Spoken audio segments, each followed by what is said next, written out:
భారతదేశ పౌరులు ప్రతి ఒక్కరూ ఆలోచించండి అయ్యా. డెవలప్మెంట్ అన్న పేరుతో ప్రకృతి వనరులను నాశనం చేస్తున్నారే. నెక్స్ట్ తరాల వాళ్ళు ఏం తింటారనుకుంటున్నారు?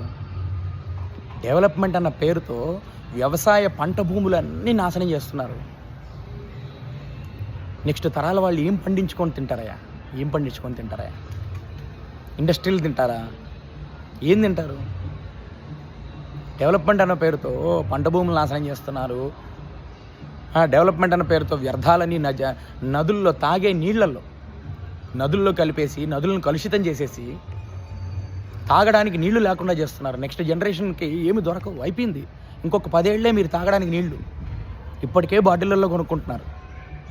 ప్యూరిఫైడ్ అని చెప్పి ఇప్పటికే రేట్లు ఎక్కువ పెట్టుకొని 50-60 రూపాయలు పెట్టి కొనుక్కుంటున్నారు. నెక్స్ట్ జనరేషన్ 1000 రూపాయలు పెట్టి కొనుక్కొని ఆశ్చర్యపోవడానికి లేదు. ఏం తాగుతారా? డెవలప్మెంట్ అన్న పేరుతో ప్రకృతిని నాశనం చేసేసి, భూమిని నాశనం చేసేసి, పండించే భూమిని, తాగే నీళ్ళని పొల్యూట్ చేసేసి, ఎయిర్ని పొల్యూట్ చేసేసి నెక్స్ట్ జనరేషన్ అనేది లేకుండా చేస్తున్నారు కదా. ఆలోచించండి. డెవలప్మెంట్ అంటే ఏంటి? ప్రకృతి వనరులను నాశనం చేయడము, నదులను కలుషితం చేయడము, భూములను నాశనం చేయడం, ఇదే డెవలప్మెంట్ అంటే. ఏం ఆలోచిస్తున్నారు? ఏం చేస్తున్నారా?